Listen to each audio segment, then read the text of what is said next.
Sir, this unfortunate incident of Angel Chakma, my heartfelt condolence to the bereaved family. Sir, this incident had, after it came to light, I just want to know from the government that what measures did the government take to unitedly work to arrest the absconding person. We being called Chinky, Momo, this is not new to us, sir. We have been facing this since long. Anyone from this house also can face. Any member from the state can face. Sir, we would like to know the government of Tripura and the government of Uttarakhand, did they come together?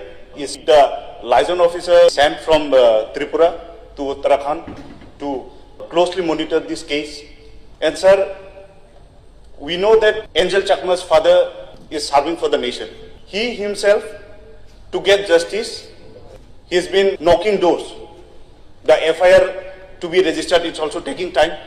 And sir, it's not only FIR, from our state, our Honorable MP, East MP, and our Maharaja Pradyut also, he need to personally intervene to bring the dead bodies and to coordinate with them to the student bodies also. And sir, if today we don't speak up, if today we don't have any helpline for the student, those who are studying outside the state, all the parents, those whose children are studying outside state, they will be so much concerned. They will be insecure, sir.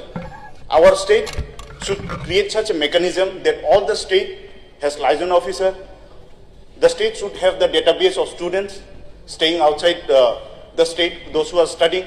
We should monitor. There should be a helpline, 24/7 helpline, so that this kind of racial discrimination happens and they report to the state and the action is taken immediately, sir. So I would like to know the status of the case. So this is not an example of the state only. This became the whole example of the country. It has been protested nationwide, sir. And if we become silent, if not today, then when, sir? So this is my humble request that if you can tell us, if the Honorable Minister can tell us what is the status, and in future, if there is a mechanism that such racial discrimination happen. By the time I end my speech, by the time I end my line, I know somewhere someone must be facing racial discrimination, which goes undocumented, sir. So there should be a mechanism, there should be a system in the state that the cases, all the racial discrimination cases, this ethnic slur, sir, this kind of thing doesn't happen. We make sure that our state is very much supportive to the students, those who are studying outside the state. Thank you, sir. Okay.